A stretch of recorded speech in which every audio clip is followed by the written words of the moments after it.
Comment est le projet, Raph?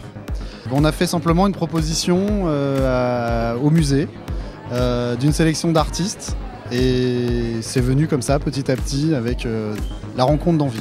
Par le réseau, par les amitiés ou les connaissances qu'on a pu développer chacun de notre côté dans le milieu de l'art urbain. C'est comme ça que cette très belle expo s'est montée.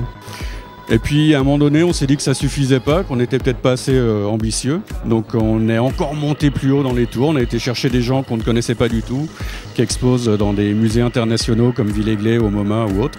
Et puis voilà, comme ça, les gens ont dit assez simplement et rapidement oui. Et c'est comme ça que cette très belle expo s'est montée.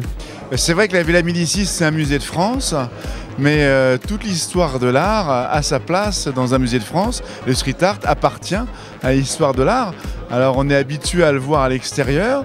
Et ce que l'on souhaite, nous, c'est de pouvoir avoir un échange entre l'extérieur, l'intérieur, et que tous les lieux où il y a du talent puissent accueillir tous les talents.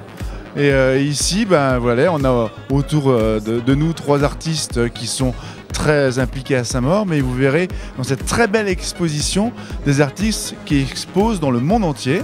On a parlé du MoMA, mais qui ont exposé à peu près dans toutes les capitales du monde.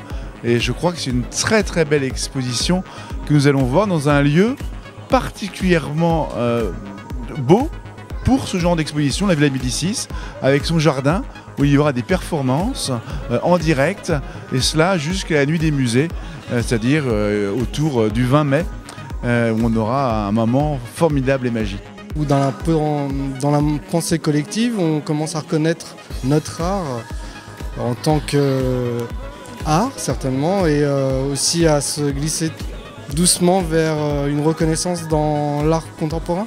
Je trouve ça normal puisque ce sont des œuvres d'art et donc c'est quelque chose de bien que ce soit mis dans un musée et ça change, enfin on va dire, du côté galerie, ça officialise un peu la chose et en même temps ça permet justement de présenter à un large public des gens qui connaîtraient pas forcément. C'est un pont, on va dire, un peu entre le graffiti, le côté street culture, du côté institutionnel. Merci à vous. Vive le street art à Saint-Maur.